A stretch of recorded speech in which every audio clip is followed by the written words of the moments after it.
Welcome to the Veritas Forum, engaging university students and faculty in discussions about life's hardest questions and the relevance of Jesus Christ to all of life. For more information about the Veritas Forum, including additional recordings and a calendar of upcoming events, please visit our website at www.veritas.org. The following material is copyrighted and may not be duplicated, reproduced, or redistributed without prior written consent from the Veritas Forum. Join us as we explore true life.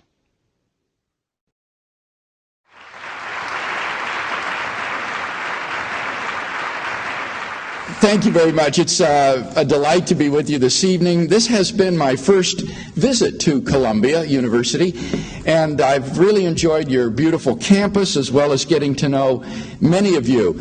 I especially enjoyed the dialogue last night with Shelley Kagan, and I'm looking forward to our discussion together this evening. 20 centuries after his death, Jesus of Nazareth continues to fascinate thinking men and women. From the Da Vinci Code to the Passion of the Christ to the Talpiot tomb, Jesus continues to capture the public's imagination. For centuries, Jesus has been the most influential person in human history, and he refuses to go away. But who was Jesus of Nazareth really? Was he God incarnate, as Christians believe? Or could the historical Jesus, as many Jewish people believe, have been simply a Jewish holy man? Or are Muslims correct in thinking him to have been no more than a human prophet sent by God? Or could certain radical contemporary critics be correct that Jesus was a sort of social gadfly, the Jewish equivalent of a Greek cynic philosopher? Well, perhaps the best way to get a start at these questions is to ask what Jesus thought about himself. If you want to know who someone is, then the logical place to begin is to ask him who he thinks himself to be. Who did Jesus think that he was? Well, immediately we confront a problem. Since Jesus himself did not leave behind any writings of his own, we're dependent upon the works of others for knowing what Jesus said and did. Now, this situation isn't unusual for figures of antiquity. For example, the famous Greek philosopher Socrates also left behind no writings of his own. We're dependent upon his disciple Plato for most of our knowledge of Socrates' life and teaching. In the same way, we're dependent upon the records of Jesus' followers for our knowledge of his life and teaching. But while this situation isn't unusual, it does occasion the question, how do we know that these records are accurate? Maybe Jesus' followers claimed that he said and did certain things that he really didn't. In particular, since the early Christians believed that Jesus was God, maybe sayings and stories to that effect evolved in the Christian church and were ascribed to the historical Jesus. So we shouldn't be surprised that Jesus in the Gospels makes claims and does things implying his divinity. Maybe the historical Jesus who really lived was quite different from the divine figure that we read about in the Gospels. How can we tell if these records are historically accurate? Well, up until the modern era, questions of this sort were basically unanswerable. But with the rise during the Renaissance of the modern science of historiography and of textual criticism, historical scholars began to develop the tools to unlock these questions. Jesus is today no longer just a stained glass figure in a window, but a real flesh and blood person of history, just like Julius Caesar or Alexander the Great, whose life can be investigated using the standard methods of history. The writings contained in the New Testament can be scrutinized using the same historical criteria that are used in investigating other sources of ancient history, like Thucydides' Peloponnesian Wars or the Annals of Tacitus. Now, the first thing that we need to do in conducting a historical investigation of Jesus is to assemble our sources. Jesus of Nazareth is referred to in a range of ancient sources, both inside and outside the New Testament, including Christian, Roman, and Greek, or rather Jewish sources. Now, this is really quite extraordinary when you think about how obscure a figure Jesus of Nazareth was. He had at most a 3-year public life as an itinerant Galilean preacher.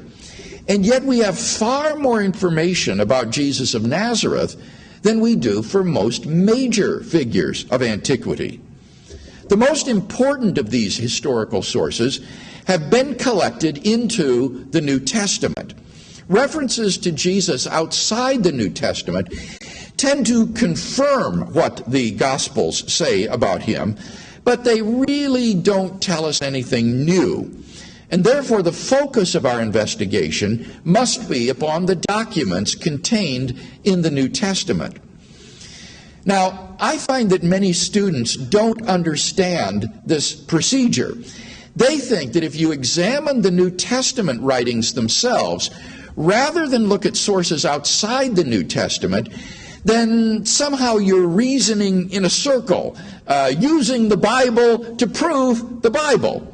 If you even quote a passage out of the New Testament, they think that somehow you're begging the question, presupposing that the New Testament is reliable. But that's not at all what historians do when they examine the New Testament documents. They're not treating the Bible as some sort of holy, inspired book and then trying to prove it's true by quoting it. Rather, they're treating the New Testament just like any other collection of ancient documents and investigating whether they're reliable. It's important to understand in this connection that originally there wasn't any such book called the New Testament. There were just these separate documents handed down out of the first century, things like the Gospel of Luke, the Gospel of John, the Acts of the Apostles, Paul's first letter to the church in Corinth, Greece, and so forth. It wasn't until a couple of centuries later that the church assembled these documents under one cover, which then came to be known as the New Testament. The church only included the earliest sources, which were closest to Jesus and the apostles, and they left out the later secondary accounts like the forged apocryphal Gospels, which everybody knew were fakes. So from the very nature of the case, the best historical sources were included in the New Testament. People who insist on investigating only evidence taken from writings outside the New Testament don't understand what they're asking us to do. They're asking us to ignore the earliest primary sources about Jesus in favor of sources that are later, secondary, and less reliable, which is just mad as historical methodology. Now, this is important because all of the radical reconstructions of the historical Jesus that you hear about are based on later writings outside the New Testament. In particular, the so-called apocryphal Gospels. What are the apocryphal Gospels? Well, these are Gospels which were forged under the apostles' names. Things like the Gospel of Thomas, the Gospel of Peter, the Gospel of Philip, and so on and so forth. They first began to appear in the second half of the second century after Christ. And radicals claim that these extra biblical writings are the key to correctly reconstructing the historical Jesus.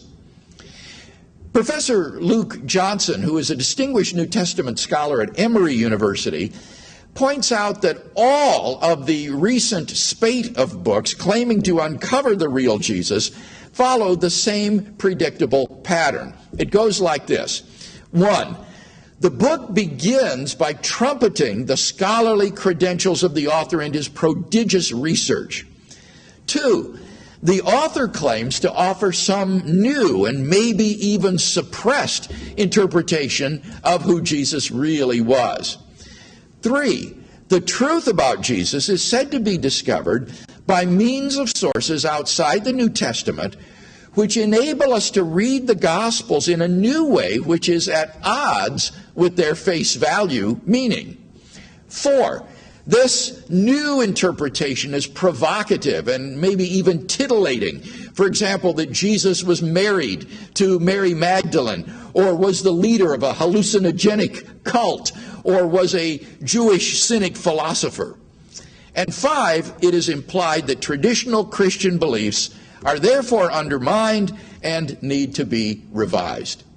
Now, if you hear of books following this familiar 5-point pattern, then your critical antennae should immediately go up. You are about to be duped.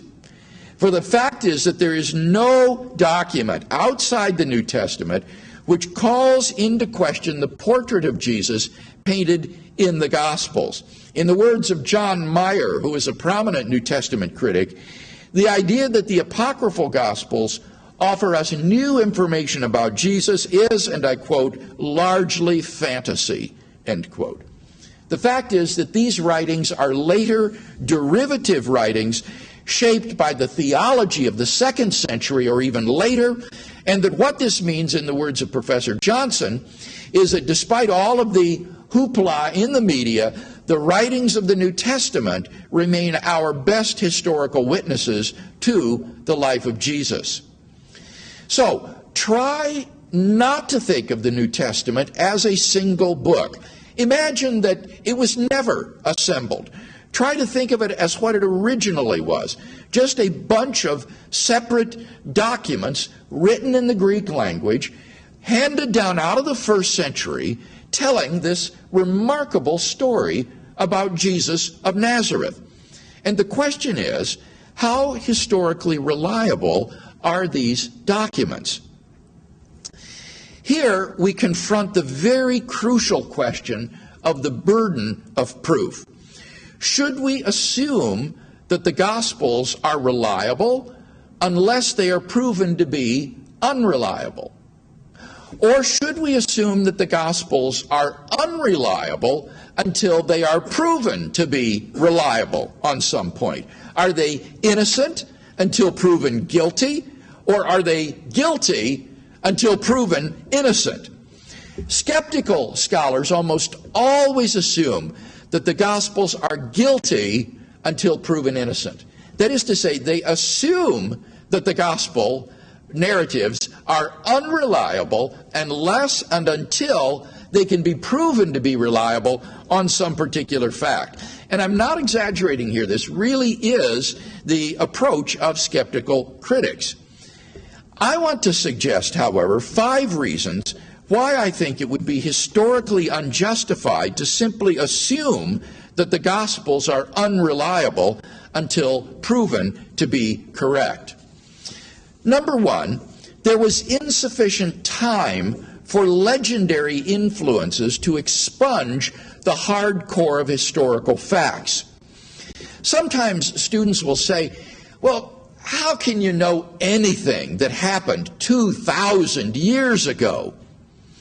What they fail to understand is that the crucial time gap is not the gap between the evidence and today. Rather, what is important is the gap between the evidence and the events that the evidence is about. If the gap between the events and the evidence about them is short, then it doesn't matter how much both the events and the evidence have receded into the past. Good evidence doesn't become bad evidence just because of the passage of time. As long as the time gap between the events and the evidence about them is short, then it's just irrelevant how long it has been since the time of the events until the present day. So the question here then is how close the sources for Jesus' life are to the time he lived. And here the Gospels are in marked contrast to the sources for Greek and Roman ancient history. The sources for Greek and Roman history are usually biased and usually removed 1 or 2 generations or even centuries from the events that they record. And yet Greco-Roman historians reconstruct with confidence the course of Greek and Roman history. By contrast, the Gospels were all written down and circulated within the first generation after the events, while the eyewitnesses were still alive. According to Professor A.N. Sherwin-White, a professional Greco-Roman historian, in his book, Roman Society and Roman Law in the New Testament, for the Gospels to be legendary in their core, the rate of legendary accumulation would have to be, and I quote, unbelievable. More generations would be needed. Secondly, the Gospels are not analogous to folk tales or contemporary urban legends. Tales like those about Paul Bunyan or Pecos Bill or contemporary urban legends about the vanishing hitchhiker rarely concern actual historical individuals and therefore are not analogous to the gospel narratives. The gospel accounts are about real people that actually lived and that you can read about in literature contemporaneous with the New Testament, about real events that actually took place, about real places that have been archaeologically excavated, and thus they are not analogous to folk tales or urban legends. 3, the Jewish transmission of sacred traditions was highly developed and reliable. In an oral culture, like that of first century Palestine, the ability to memorize and to retain large tracts of oral tradition was a highly prized and highly developed skill. From the earliest age, children in the home, in the elementary school, and in the synagogue were taught to memorize faithfully sacred tradition. The disciples would have exercised similar care with the teachings of Jesus, and thus to compare the gospel narratives, as some have done, with the child's game of telephone displays a complete misunderstanding of how oral tradition works in an oral culture like first century Jewish society. 4, there were significant restraints on the embellishment of traditions about Jesus, such as the presence of eyewitnesses and the apostles' supervision. Since those who had seen and heard Jesus continued to live and the tradition about Jesus remained under the supervision of the apostles, these factors would act as a natural check upon any tendencies to elaborate the facts in a direction contrary to that preserved by those who had known Jesus and were entrusted with the tradition. And finally, number 5, the gospel writers have a proven track record of historical reliability. I have time to only look at one example of this, Luke. Luke was the author of a 2-part work, the Gospel of Luke and the Acts of the Apostles. These are really one work, and they are separated in our Bible simply because the church grouped together the 4 Gospels in assembling the New Testament. Luke is the gospel writer who writes most self-consciously as a historian.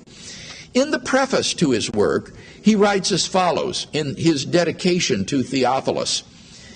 Since many have undertaken to set down an orderly account of the events that have been fulfilled among us, just as they were handed on to us by those who from the beginning were eyewitnesses and servants of the word, I too decided, after investigating everything carefully from the very first, to write an orderly account for you, most excellent Theophilus, so that you may know the truth concerning the things about which you have been instructed. This preface to Luke's double work was written in classical Greek, such as was used by Greek historians. After this, Luke changes to a more common Greek. But He's put his reader on alert that he can write, should he wish to, like the learned Greek historian. He speaks in his preface of his lengthy investigation into the story he's about to tell. He assures us that it is based on eyewitness information and is accordingly the truth. Now, who was this author that we call Luke? He was clearly not himself an eyewitness to Jesus' life, but we discover an important fact about him from the book of Acts. Beginning in the 16th chapter of Acts, when Paul reaches Troas in modern-day Turkey, the author suddenly starts using the first person plural. We set sail from Troas to Samothrace. We remained in Philippi for some days as we were going to the place of prayer, and so forth. The most obvious explanation is that the author had joined Paul's entourage on his evangelistic tour of the Mediterranean cities. In chapter 21, he accompanies Paul back to Palestine and finally to Jerusalem. What this means is that the author of Luke Acts was in fact in first-hand contact with eyewitnesses of Jesus' life and ministry in Jerusalem. Skeptical critics have done backflips to try to avoid this conclusion. They've said, for example, that the use of the first person plural in the book of Acts shouldn't be taken literally. It's just a literary device which was common in ancient sea voyage stories. Well, never mind that many of the passages in the book of Acts are not about Paul's sea voyage, but take place on land. The more important point is that when you check it out, this theory turns out to be sheer fantasy. There just is no literary device in the ancient world of sea voyages told in the first person plural. The whole thing has been shown to be a scholarly fiction. There is no avoiding the conclusion that Luke Acts was written by a traveling companion of Paul who had the opportunity to interview eyewitnesses to Jesus' life while in Jerusalem. Who were some of these eyewitnesses? Perhaps we can get some clue by subtracting from the Gospel of Luke everything found in the other Gospels and seeing what remains that is peculiar to Luke alone.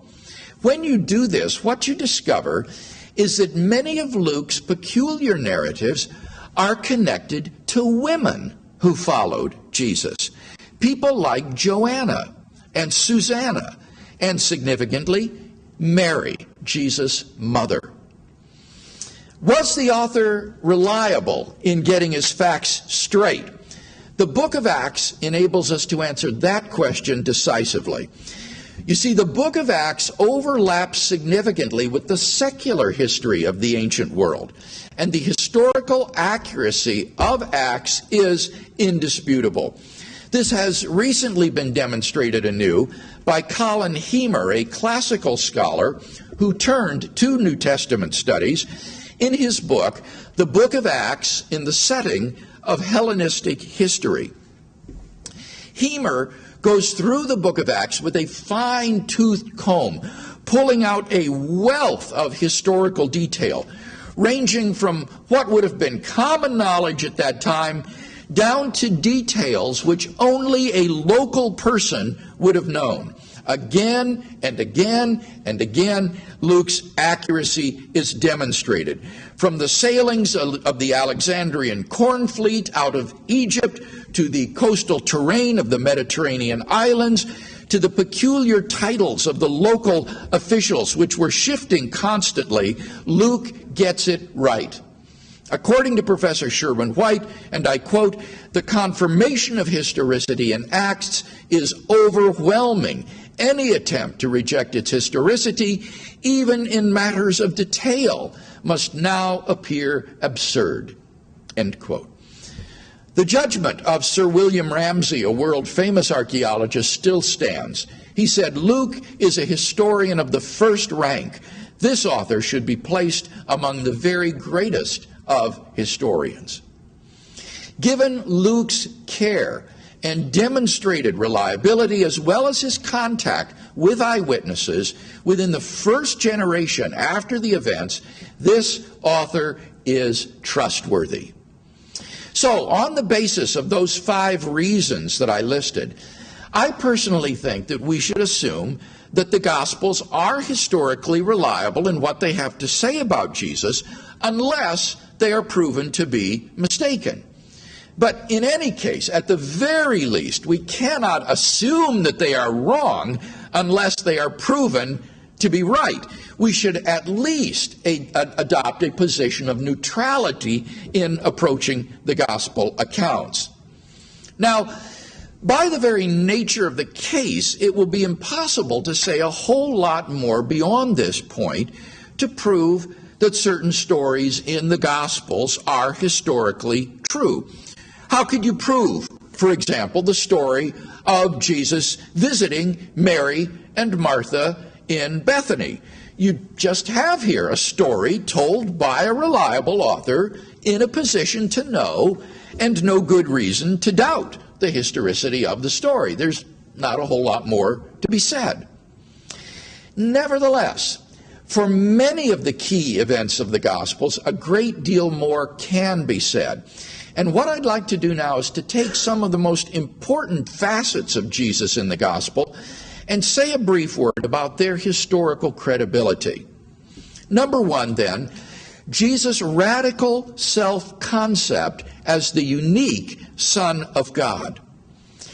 Radical critics deny that the historical Jesus thought of himself as the divine Son of God.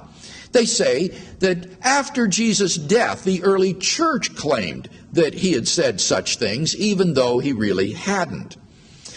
Now, the fundamental problem facing this hypothesis is that it is inexplicable how monotheistic Jews could have attributed to divinity to a man whom they had accompanied during his lifetime if he had never claimed any such things himself. Monotheism is the very heart of the Jewish religion, and it would have been blasphemous to say that a human being was God. And yet this is precisely what the earliest Christians did believe and proclaim about Jesus.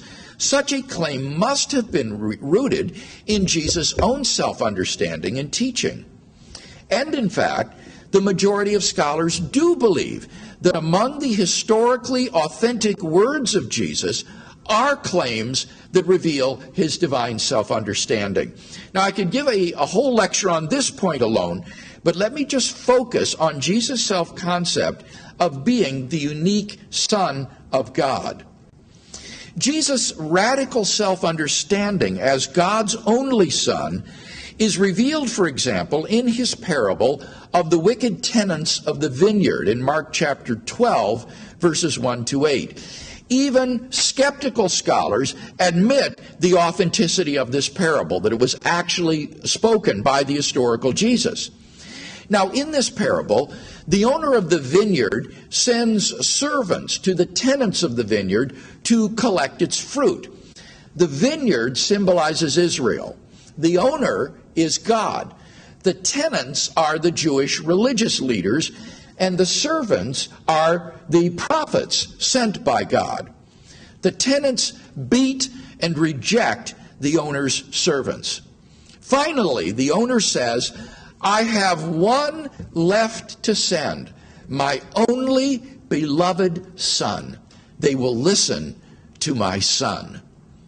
But instead, the tenants kill the son because he is the heir of the vineyard. Now, what does this parable tell us about Jesus' self-understanding? It tells us that he thought of himself as God's only Son, distinct from all the prophets who had gone before, God's final messenger, and even the heir of Israel itself. This is no mere Jewish peasant. Jesus' self-concept as God's Son comes to explicit expression in Matthew 11:27. He said, all things have been delivered to me by my Father, and no one knows the Son except the Father, and no one knows the Father except the Son and anyone to whom the Son chooses to reveal him. Now again, there's good reason to think that this is an authentic saying of the historical Jesus. It is drawn from an old source shared by Matthew and Luke, which scholars call the Q document. Moreover, it's unlikely that the church invented this saying because it says that the Son is unknowable. No one knows the Son except the Father. But you see, for the post-Easter church, we can know Christ personally. We do know the Son. So this saying is not a product of later church theology. But then what does this saying tell us about Jesus' self-concept? It reveals that he thought of himself as the exclusive and absolute Son of God and the only revelation of God the Father to mankind. Make no mistake, if Jesus was not who he said he was, then he was crazier than Jim Jones and David Koresh put together. Finally, I want to consider one more saying. Jesus saying on the date of his second coming, as recorded in Mark 13:32. He said, "But of that day or that hour no man knows, not even the angels in heaven, nor the Son, but only the Father." This is an authentic saying of the historical Jesus because the later church, which regarded Jesus as divine, would never have invented a saying attributing limited knowledge or ignorance to Jesus. But here Jesus says he doesn't know the time of his return. But what do we learn from this saying? It not only reveals Jesus' consciousness of being the one Son of God, but it presents us with an ascending scale from men to the angels to the Son to the Father, a scale on which Jesus transcends not only every human being, but even every angelic being in his proximity to the Father. This is really incredible stuff, and yet this is what the historical Jesus believed. And this is only one facet of Jesus' self-understanding. C.S. Lewis was right when he said, "A man who was merely a man and said the sort of things Jesus said would not be a great moral teacher. He would either be a lunatic on the level of the man who says he is a poached egg, or else he would be the devil of hell. You must make your choice. Either this man was and is the Son of God, or else a madman, or something worse. You can shut him up for a fool, you can spit at him and kill him as a demon, or you can fall at his feet and call him Lord and God. But let us not come with any patronizing nonsense about his being a great human teacher. He has not left that open to us." Number two, Jesus' miracles. Even the most skeptical critics today cannot deny that the historical Jesus carried out a ministry of miracle working and exorcisms. Rudolf Bultmann, who was one of the most radical, skeptical scholars of the 20th century, wrote back in 1926, "Most of the miracle stories contained in the Gospels are legendary, or at least are dressed up with legends. But," he said, "but there can be no doubt that Jesus did such deeds, which were, in his and his contemporaries' understanding, miracles. That is, deeds that were the result of supernatural, divine causality. Doubtless, he healed the sick and cast out demons." This from one of the most skeptical New Testament critics of the 20th century. Back in Bultmann's day, the miracle stories were thought to be influenced by stories of mythological heroes in pagan religions, and hence in part at least legendary. But today it is widely recognized that the hypothesis of mythological influence was simply historically incorrect. Craig Evans, who is a well-known historical Jesus scholar, says that the older notion that the miracle stories were the product of mythological divine man ideas has been largely abandoned. He said it is no longer seriously contested that miracles played a role in Jesus' ministry. The only reason left for denying that Jesus performed literal miracles is the presupposition of anti-supernaturalism, which is not a historical consideration, but rather a philosophical position which is independent of the evidence. Number 3, Jesus' trial and crucifixion. According to the Gospels, Jesus was condemned by the Jewish high court on the charge of blasphemy and then delivered to the Romans for execution for the treasonous act of setting himself up as the king of the Jews. Not only are these facts confirmed by independent biblical sources like Paul and the Acts of the Apostles, but they are also confirmed by extra-biblical sources. From Josephus and Tacitus, we learn that Jesus was crucified by Roman authority under the sentence of Pontius Pilate. From Josephus and the Syrian writer Marabar Serapion, we learn that Jewish leaders made a formal accusation against Jesus and participated in the events leading up to his crucifixion. And from the Babylonian Talmud, Sanhedrin 43a, we learn that Jewish involvement in the trial was explained as a proper undertaking against a heretic. According to Luke Johnson, the support for the mode of his death, its agents, and perhaps its co-agents is overwhelming. Jesus faced a trial before his death, was condemned and executed by crucifixion. The crucifixion of Jesus is recognized even by the radical critics in the so-called Jesus Seminar as being the one indisputable fact about Jesus. But that raises the very puzzling question: why was Jesus crucified?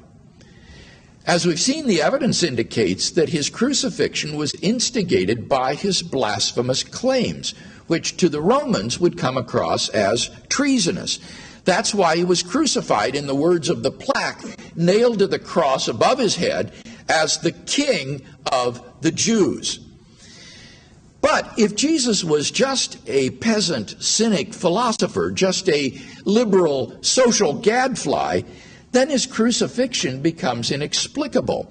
As Professor Leander Keck of Yale has written, the idea that this Jewish cynic and his dozen hippies with his demeanor and aphorisms was a serious threat to society sounds more like a conceit of alienated academics than sound historical judgment. The New Testament scholar John Meyer is equally direct. He says, such a Jesus would threaten no one, just as the university professors who create him threaten no one. Skeptical critics have thus created a Jesus who is incompatible with the one indisputable fact about him, namely his crucifixion. Finally, number 4, Jesus' resurrection. Now, most people would say that the resurrection of Jesus is something you just believe in by faith or not. But in fact, there are 4 established facts recognized by the majority of critics who have written on this subject, which I believe are best explained by the resurrection of Jesus. Fact number 1, after his crucifixion, Jesus was buried by Joseph of Arimathea in a tomb. This fact is highly significant because it means that the location of Jesus' tomb was known in Jerusalem to Jew and Christian alike. In that case, it becomes inexplicable how belief in his resurrection could arise and flourish in the face of a tomb containing his corpse. According to the late John A.T. Robinson of Cambridge University, the burial of Jesus in the tomb is one of the earliest and best attested facts about Jesus. Fact number 2, On the Sunday morning following the crucifixion, the tomb of Jesus was found empty by a group of his women followers. According to Jakob Kramer, an Austrian specialist in this area, and I quote, "By far most exegetes hold firmly to the reliability of the biblical statements concerning the empty tomb." As D.H. Van Dalen has pointed out, it is extremely difficult to object to the empty tomb on historical grounds. Those who deny it, he says, do so on the basis of theological or philosophical assumptions. Fact number 3, on multiple occasions and under various circumstances, different individuals and groups of people experienced appearances of Jesus alive from the dead. This is a fact that is almost universally acknowledged among New Testament critics today. Even Gert Ludemann, the most prominent current critic of the resurrection, admits, and I quote, "It may be taken as historically certain," those are his words, not mine, "as historically certain that Peter and the disciples had experiences after Jesus' death in which Jesus appeared to them as the risen Christ," end quote. Finally, fact number 4, the original disciples suddenly believed that Jesus was risen from the dead despite their having every predisposition to the contrary. Despite their having every predisposition to the opposite, it is an undeniable fact of history that the original disciples came to believe in, proclaimed, and were willing to go to their deaths for the fact of Jesus' resurrection. C.F.D. Moll of Cambridge University concludes that we have here a belief which nothing in terms of prior historical influences can account for, apart from the resurrection itself. Any responsible historian, then, who seeks to give an account of the matter must deal with these 4 independently established facts: the burial of Jesus in the tomb, the discovery of his empty tomb, his post-mortem appearances, and the very origin of the disciples' belief in his resurrection, and hence of Christianity itself. And I want to emphasize that these 4 facts represent the conclusions not of conservative scholars, but of the wide majority of New Testament scholarship today. The question then is, how do you best explain these facts? Well, here the skeptical critic faces a somewhat desperate situation. To illustrate, some time ago I had a debate with a professor at the University of California, Irvine, on the historicity of the resurrection of Jesus. Now, this man had written his doctoral dissertation on the subject and was thoroughly familiar with the evidence, and he could not deny the facts of Jesus' entombment, his empty tomb, his post-mortem appearances, and the origin of the disciples' belief in his resurrection. And therefore, his only recourse was to come up with some alternative explanation of those 4 facts. And so, he argued that Jesus of Nazareth must have had an unknown identical twin brother who was separated from him at birth, who came back to Jerusalem just at the time of the crucifixion, stole Jesus' body out of the tomb and presented himself to the disciples, who mistakenly inferred that Jesus was risen from the dead. Now, I'm not going to go into how I went about refuting his theory, but I think that the theory is instructive because it shows to what desperate lengths skepticism must go in order to deny the historicity of Jesus' resurrection. In fact, did you know that the evidence is so powerful that one of the world's leading Jewish theologians, the late Pinchas Lapid, who taught at Hebrew University in Tel Aviv, declared himself convinced on the basis of the evidence that the God of Israel raised Jesus of Nazareth from the dead. So in summary then, the Gospels are not only trustworthy documents in general, but as we look at some of the most important facets of Jesus in the Gospels, like his radical personal claims, his miracles and exorcisms, his trial and crucifixion, and his resurrection from the dead, their historical veracity shines through. God has acted in history, and we can know it. Thank you very much.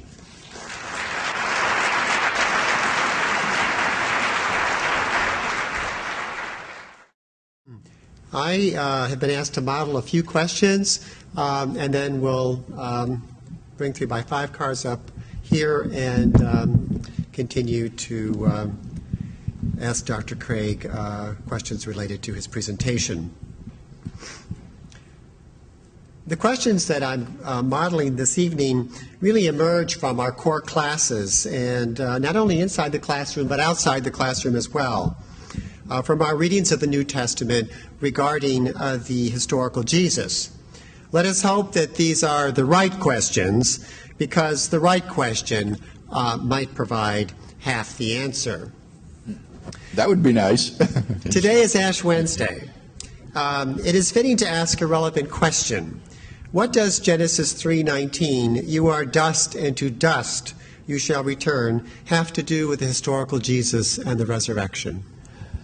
Well, I think that the resurrection provides hope for life beyond the grave, that although our bodies return to dust, eventually the Christian and Jewish hope is that there will be a resurrection of the dead and life beyond the grave. It's perhaps foreign to us as Westerners to understand this form of immortality. We often think of the immortality of the soul as the soul flying away to some celestial heaven. But the Jewish Christian hope is of an embodied immortality. It is not the immortality of the soul, but the resurrection of the body, so that there will be a new heavens and a new earth in which we will have a corporeal existence and relate to one another in bodies such as Jesus displayed after his crucifixion.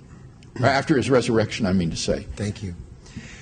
In the West, regarding the evolution of the historical record of Jesus, we move from an oral tradition to a written one very quickly. Yes. From Greek and some Aramaic to Latin and then the vernacular languages. Are translators traitors who corrupt the text? Does entropy cause too much information to be lost with form-restricting content? 2 Corinthians, does the letter kill? And is not an oral tradition more trustworthy? I think that the use of translations, at least that was the drift of the first part of your question, is absolutely vital in bringing the content of the New Testament to the ordinary layman who doesn't read the original languages like Greek.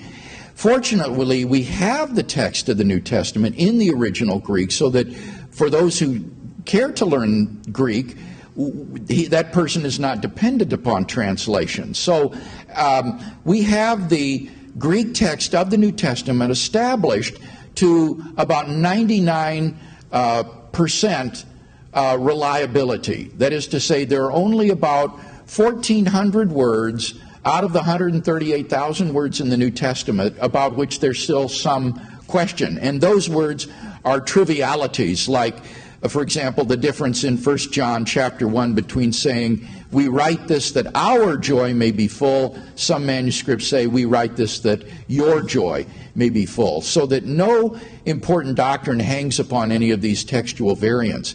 So given that we've got the original text in Greek, I am an ardent supporter of having the Bible translated into as many languages as possible throughout the world, so that every people and tribe and nation can read the Bible in their own language and benefit from it. The difference between the Gospels being written down and oral performances of it, as you said, actually came about very, very quickly. The Gospels were already in written form within the first generation of the events before the eyewitnesses died off. So the period of oral transmission was really extraordinarily brief compared to the oral traditions that go on in some other cultures. In fact, Richard Bauckham, in his recent book on the Gospels as eyewitnesses, suggests that it's almost misleading to speak of the Gospels as embodying oral tradition because there wasn't any period of time at which the eyewitnesses were dead. He said it's more accurate to speak of oral history that could still be checked by the eyewitnesses before it was written down. Mm-hmm. Thank you. As you have stated, there is always a question bag on the shelf of unanswered questions regarding the historical Jesus and the resurrection. How do we live with unanswered questions and avoid allowing unanswered questions to become destructive doubts? Given the experience of many students, how do we avoid leaving secular universities that have taught us to question everything and sometimes believe in nothing except perhaps our own critical faculties, the privileged epistemology of reason, and a postmodern skepticism? What is the proper relationship here between faith and reason? That is the bottom line, isn't it? That's the bottom question. I think that this raises profound issues of existential importance. If in order to come to a knowledge of the resurrection of Jesus, you had to become a first century New Testament scholar, then the knowledge of Jesus being risen would be closed off to all but a tiny fraction of a percent of humanity.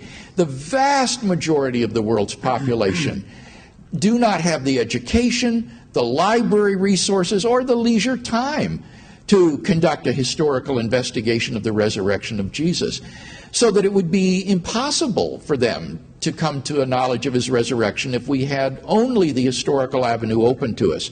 Fortunately, I think that the Bible teaches that there is also what I call the existential avenue to a knowledge of the resurrection. That is to say, if Jesus really is risen from the dead, that means that he is alive today and can be personally experienced.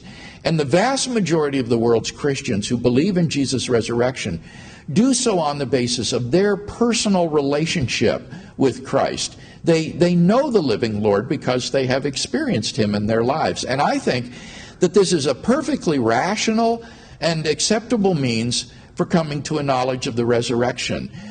So I think there are two avenues to a knowledge of the resurrection that are complementary. One is the existential or experiential approach, and the other is the scholarly historical approach. And these complement each other and are independent of each other in that one can come to a knowledge of the resurrection through either one or both. We read Thomas Aquinas in the Core, and he contemplates the divine on the wings of reason and revelation, but one wing got clipped near the end of his life when he said that all he had written was like straw. Yes, he had some sort of profound existential experience with God, didn't he? And then quit writing his Summa and regarded it as just, as you say, worthless almost. I think that's unfortunate. I don't know what kind of experience Thomas had, but at least in my life, I think that it's totally compatible to have a deep existential relationship and encounter with the living God, and yet at the same time to reflect on this dispassionately as a scholar and as a philosopher and as a historian. So I don't see any reason to clip either of the two wings. I think the bird will soar quite well using both wings. These questions come right out of my core classes. The next one is an interesting one. How would you describe the relationship of Jesus to his own parents? What lesson does Jesus teach us about finding a correct relationship with our own parents and families and fulfilling at the same time our individual calling and divine destiny? How do we harmonize our own heartfelt and God-given convictions with family obligations? Jesus confronts or checks his own mother in the temple, saying, "Why were you searching for me? Did you not know that I must be in my Father's house?" Luke 2:49. And again in Matthew 8:22, Jesus says to a disciple, "Follow me and let the dead bury their own dead." How do we harmonize our heartfelt and God-given convictions with our obligations to our family and to our parents? The Bible or the New Testament doesn't say a whole lot about Jesus' relationship to his parents because it treats primarily his public ministry, his public life. We just have snapshots of him as a child or a boy. But I think it helps us to recapture the humanity of Jesus, to realize that he related to his parents in the way that a typical Jewish boy would relate to his folks. Now, by the time he was 12 years old and was found in the temple disputing with the priests and the scribes, he evidently had a sense of his divine calling and commission. He said, "Don't you know I have to be about my Father's business?" Nevertheless, you notice he submitted to his parents. He went back home with them and lived under their direction and authority. And when he became an adult, he saw his calling and his commission by God as supreme. It trumped even his obligations to his family. His brothers, and as far as we know, his sisters, didn't believe in him. It's striking that none of the younger brothers of Jesus thought that he was a Messiah during his lifetime. It wasn't until after his resurrection that they converted. But nevertheless, Jesus saw his calling as paramount above any sort of family obligations that he had as an adult. Nevertheless, when he was dying on the cross, it's very interesting that his last thought was for the welfare of his mother. He said to John, "Son, behold your mother.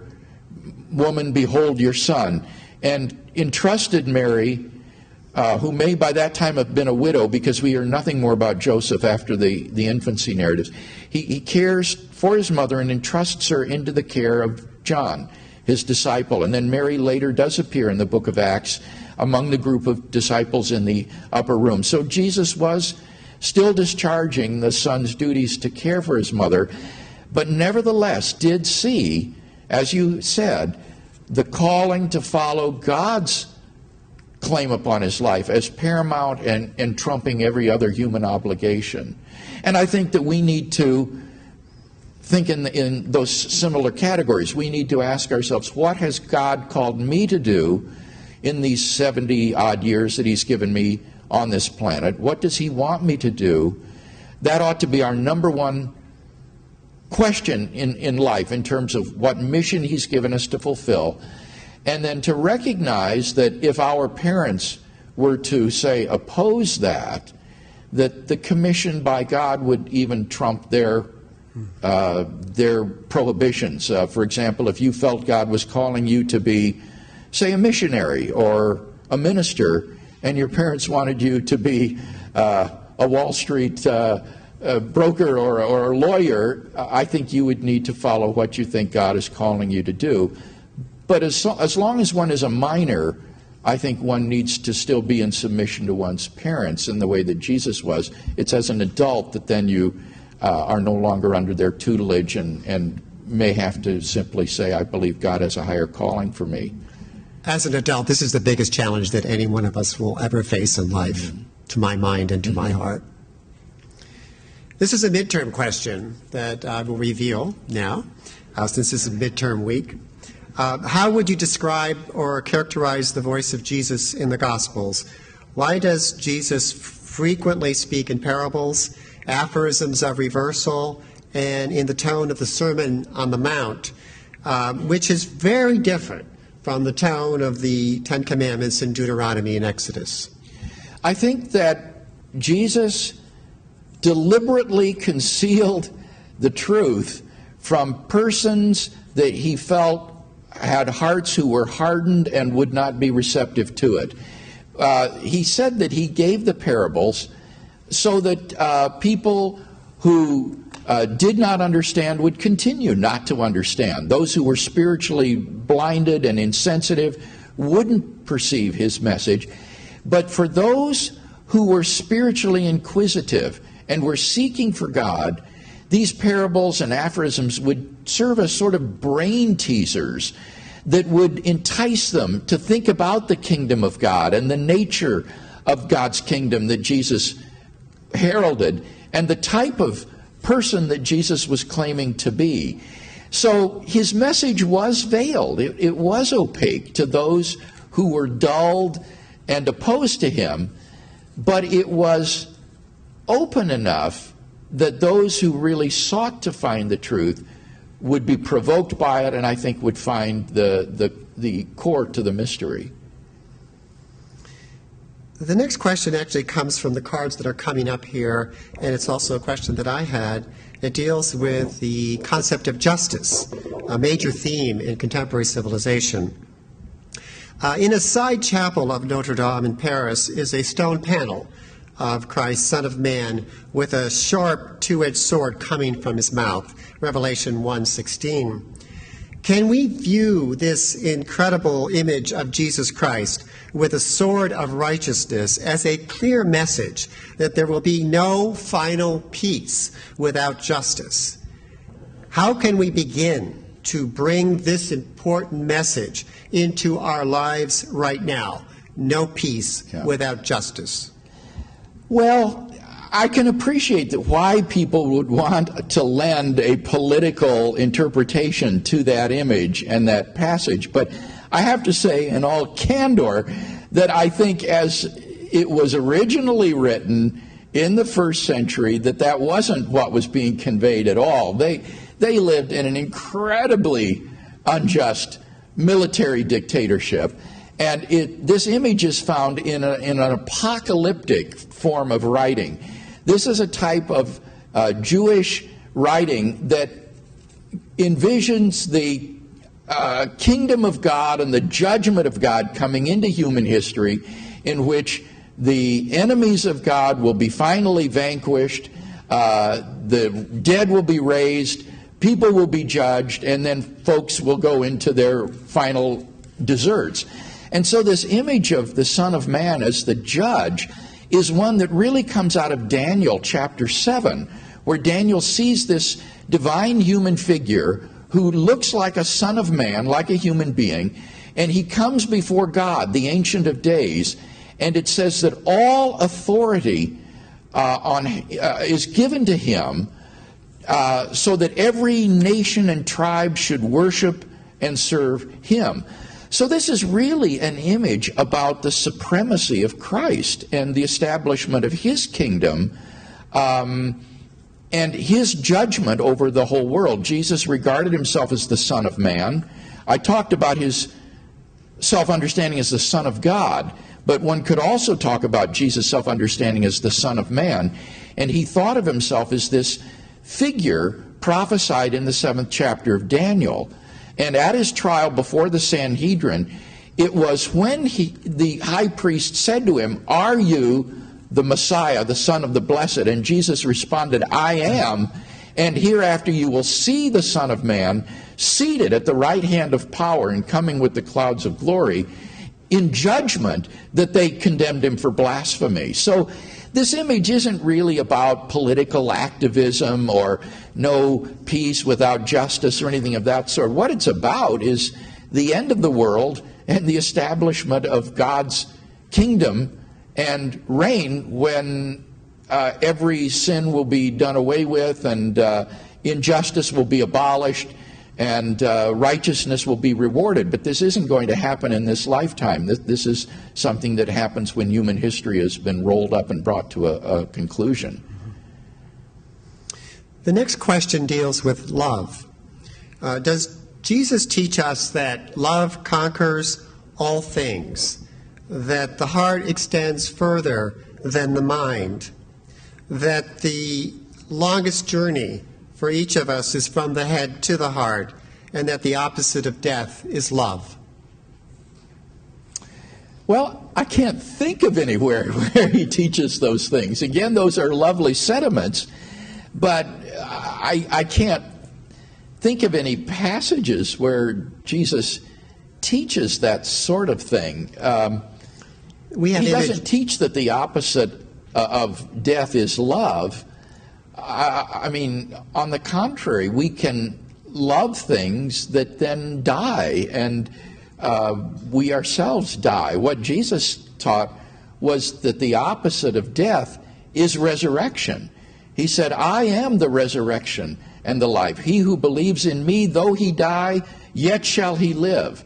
And whoever lives and believes in me shall never die. He claimed himself to be the bread of life, who will give life to the world. So the opposite of death isn't some sort of love, human love. It's Christ himself who gives life. I'm wondering about the theme of love is eternal here. We have images of the Sacred Heart of Jesus, and the notion that this human love is really becomes divine, and it does transcend death. You may not have this so much in Jesus, but I think you have it in Paul, where he has this lovely chapter in his first letter to the Corinthian church about the excellency and the supremacy of love, where love is, as you say, eternal. He says, faith will someday pass away, and prophecy will someday pass away, because these things will be fulfilled and no longer necessary. But he says love never ends, because we will only be drawn deeper and deeper into love as we come to know God and to come to know Christ better. So in that sense, Paul certainly does teach the supremacy and eternality of love. Does Jesus help us to understand life as a paradox? The fire that warms you can hurt you. Good and evil. Does he help us in dealing with life as contradiction? That where there is good, there's bad. Yeah. And the greater capacity for good that we have, the greater capacity for evil. I can think of certain passages in the teachings of Jesus that might be relevant to that. For example, he says that God sends his sunshine on the just and on the evil. He makes it rain on the just and on the unjust, that these good gifts are distributed alike in the world. And he seems to think also that injustice and harm fall upon the good people as well as the unjust people. When the Tower of Siloam fell and killed several people, Jesus said to them, do you think that those on whom the tower fell and were killed were any worse than yourselves? He says, no. Or with regard to the man born blind, they asked him, was it this man who sinned or his parents that sinned that caused him to be born blind? And Jesus said it was neither that he sinned nor his parents sinned that he was born blind. It was that the acts of God might be magnified in him. So Jesus seemed to understand that in this life there is no perfect justice, that goods are distributed to good and evil alike, and that harms seem to be distributed to the just and the unjust alike as well.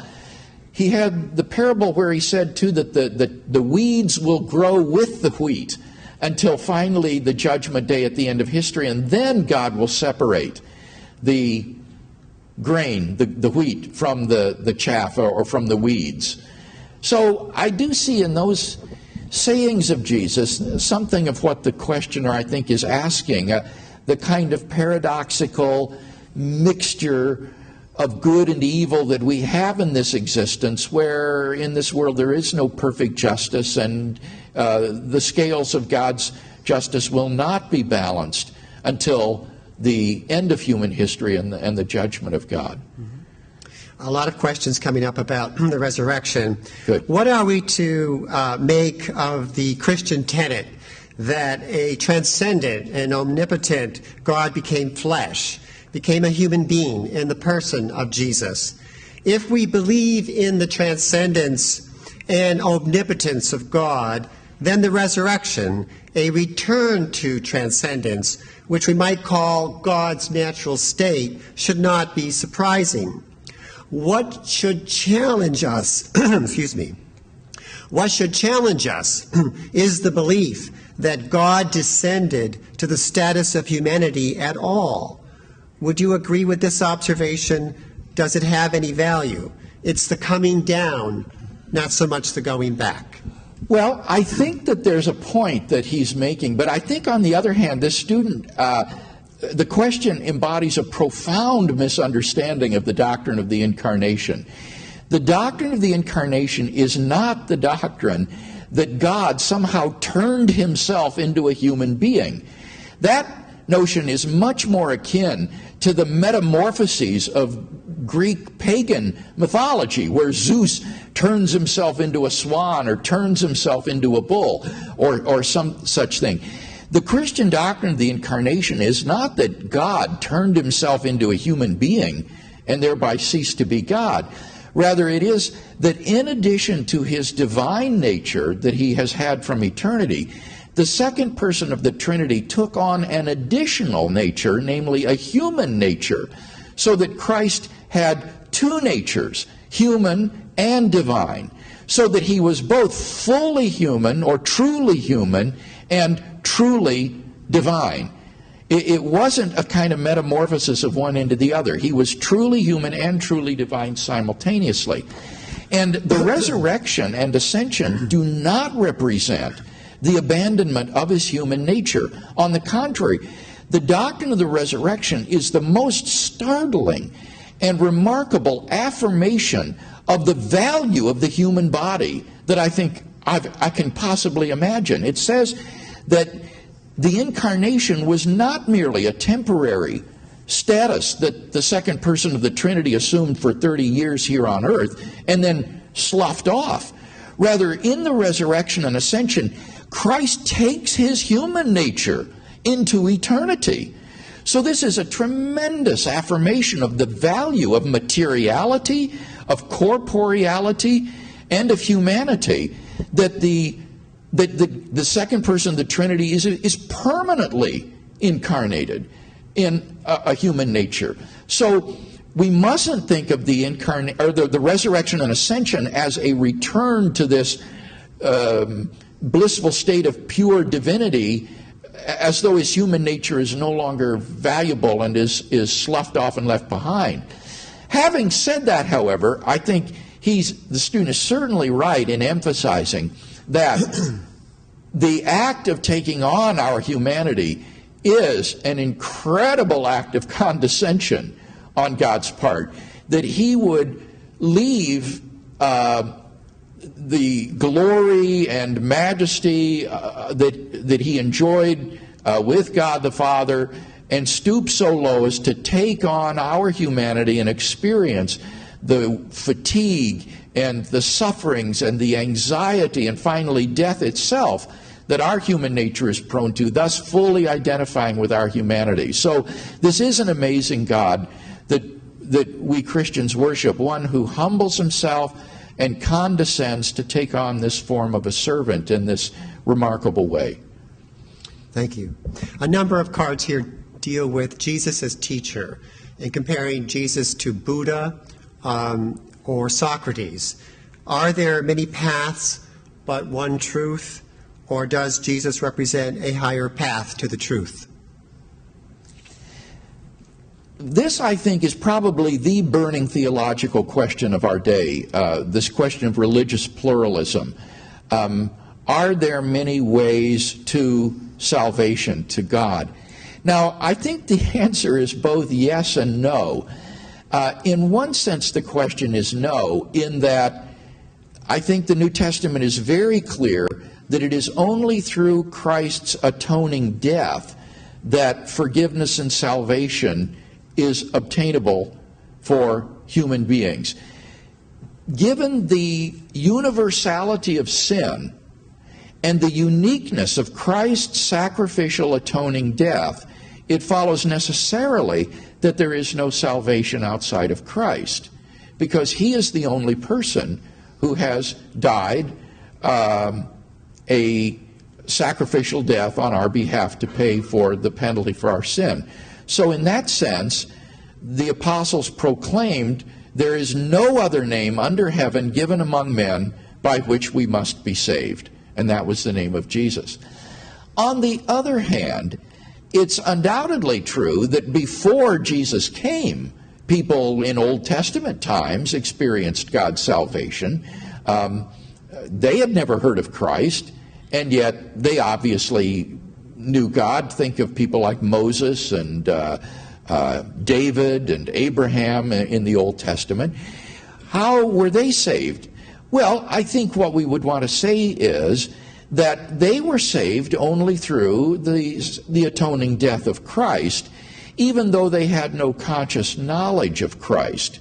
But they were faithful to the covenant that they did have, that God had established with them at that time, the Abrahamic covenant or the Mosaic covenant. And so they were responsive to the light of revelation that they had, and therefore God applies to them the benefits of Christ's death without their having a conscious knowledge of Christ. Now, where it really gets interesting is in the case of certain so-called holy pagans in the Old Testament. That is to say, certain people in the Old Testament who were not Jews, who were not even members of the Old Covenant, and yet clearly seemed to have a relationship with God. And I'm thinking here of people like Job or Melchizedek. These people were not Jewish. Job was from Ur in Mesopotamia. Melchizedek wasn't a descendant of Abraham, obviously.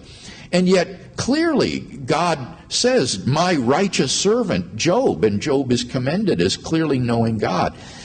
So it's evident that these people, I think, also enjoyed God's grace and salvation because they were faithful to the light that they had.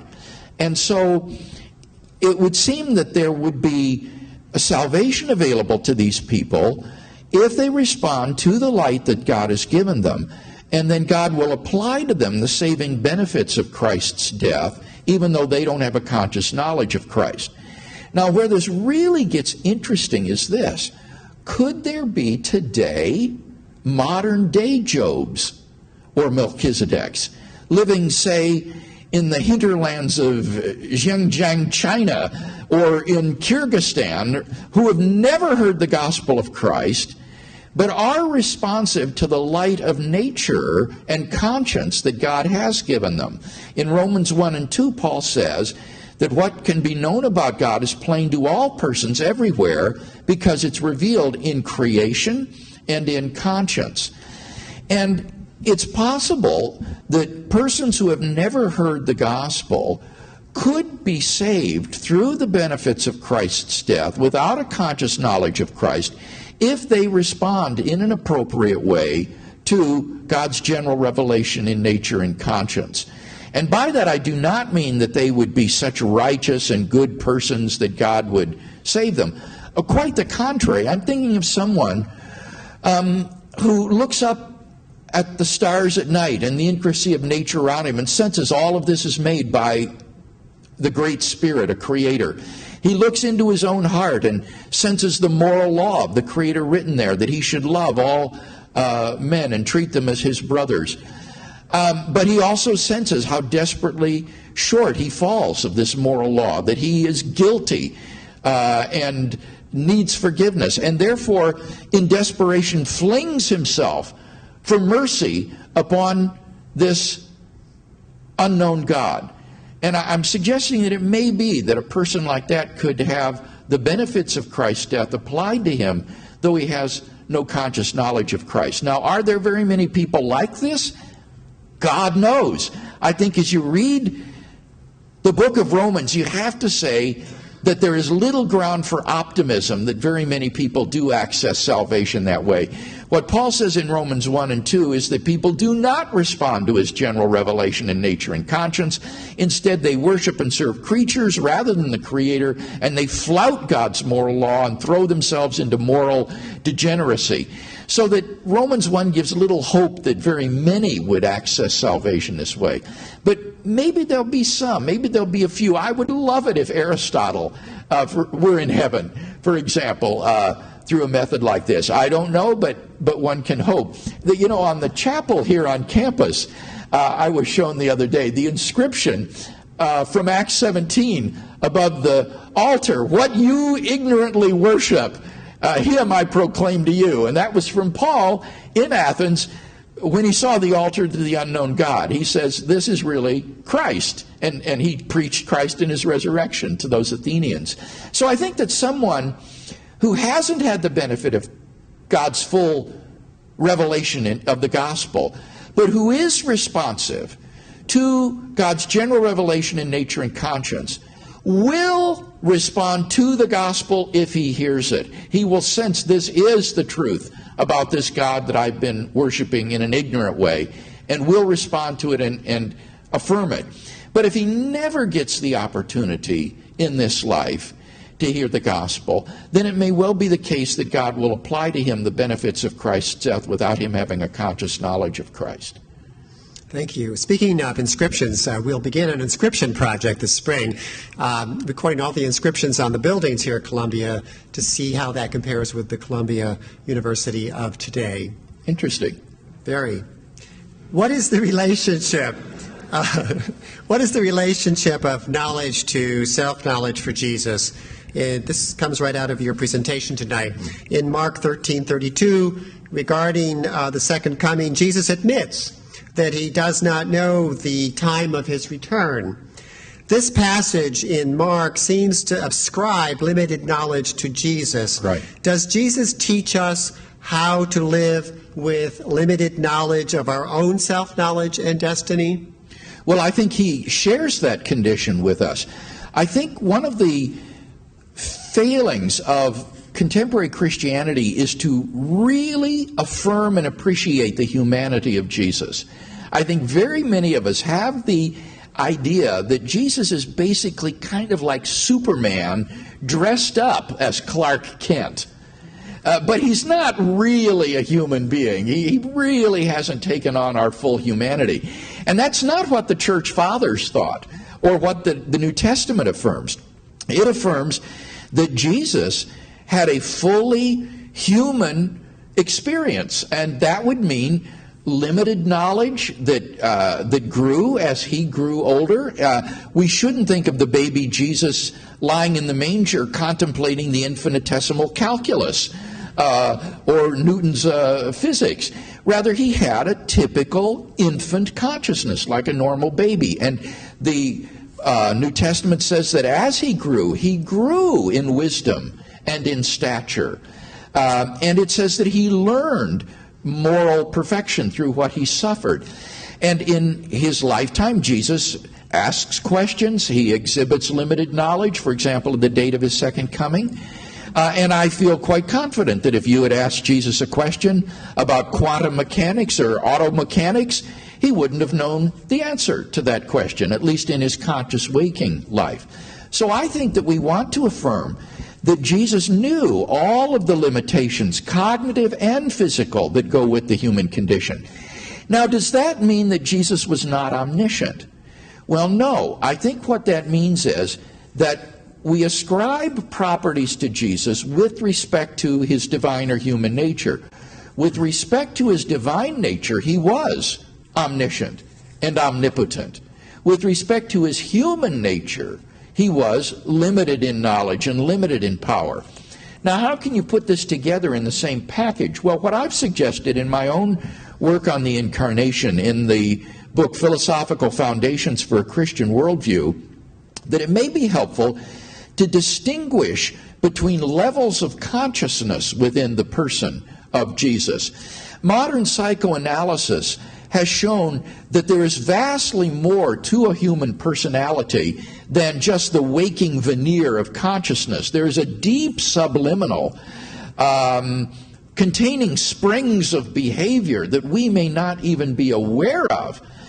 And it seems to me that we can say that in the incarnate state, that these divine elements were largely confined to Jesus' subliminal, and that his waking consciousness would have been consistent with the experience of an ordinary human being. Though clearly he did have some understanding, as I said, of being God's Son, being the Son of Man, having this commission by God, knowing why he had come, and so forth. So there was elements of this divine self-understanding in Jesus' consciousness. But I think we should say that knowledge of things like the date of his return, auto mechanics, quantum mechanics, and things of that sort would be part of the divine subliminal rather than part of his human waking consciousness. And that gets you a genuine incarnation rather than this Superman merely clothed in a Clark Kent costume. Thank you. One last question and then closing statements. How do we build authentic and supportive Christian communities at secular universities where at times our faith is severely tested? How can we show secular humanists and academics within elite universities and colleges that we are serious, competent, and supreme scholars in our fields of study who can still believe in Jesus and the resurrection? Yeah. This is a great question. In addition to groups that foster fellowship, community, worship, and service, we also need to be honing the academic and intellectual side of our faith. I think the only way to do what this questioner wants to do is to be better at it than our secular colleagues are. We have to be better at philosophy or physics or mathematics or Russian literature than they are. And so I think one of the first things we need to do is to familiarize ourselves with the great Christian scholars in our area of specialization. Find out who in your major is a prominent Christian scholar who is doing excellent work in that area. And this is going to take some digging, because probably this person's books will not be assigned in your classes by secular professors and probably won't even be discussed. There is a tremendous shunning and ignorance of the work of evangelical or Christian scholars by our secular colleagues, unfortunately. But they are out there, and first-rate work really is being done. And so we need to familiarize ourselves with these folks and then begin to read and study their works and to interact with them. Perhaps as part of our fellowship groups, we might have a book discussion group where other people that are in your area would go through a book with you together and you would discuss it with each other. And then there are professional meetings that you can attend that, if you're really serious about this, you can have Christian interaction with other scholars in your field. I can speak to this particularly in my field of philosophy.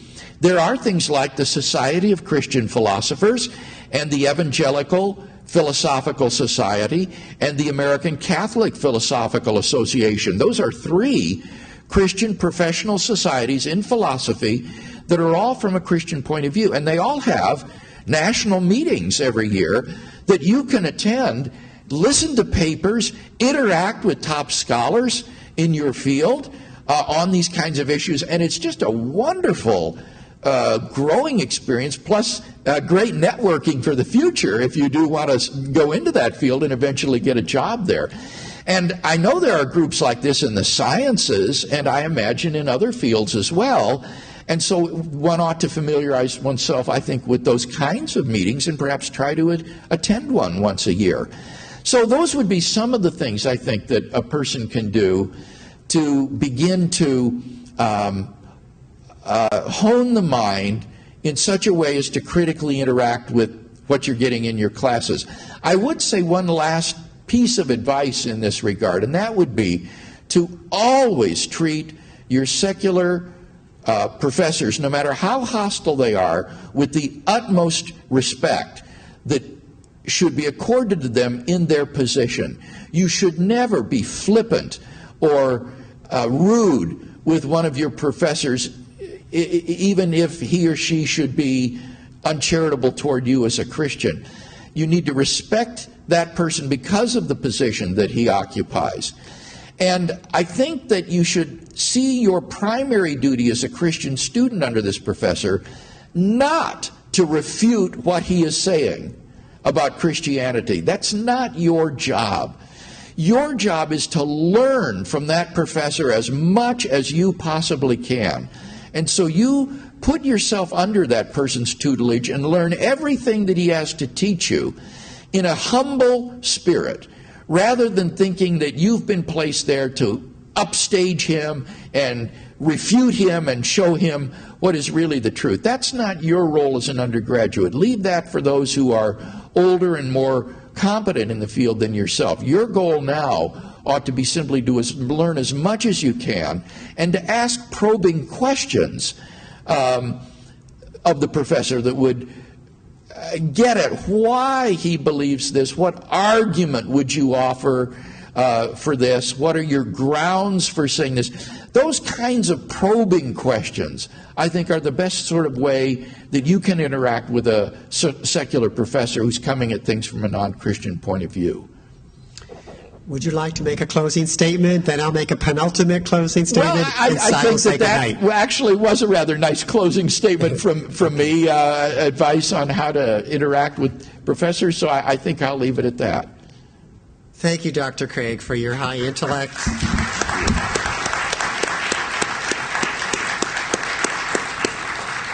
Thank you, Dr. Craig, for your high intellect, lived experience, received wisdom, and generous and courageous spirit. The German poet Rilke, in his letters to a young poet, advises us to have patience with everything unresolved in our heart and to try to love the questions themselves and to live the questions now.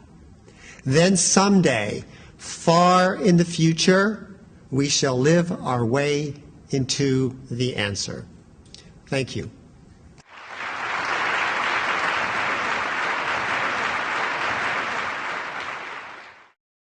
For more information about the Veritas Forum, including additional recordings and a calendar of upcoming events, please visit our website at www.veritas.org.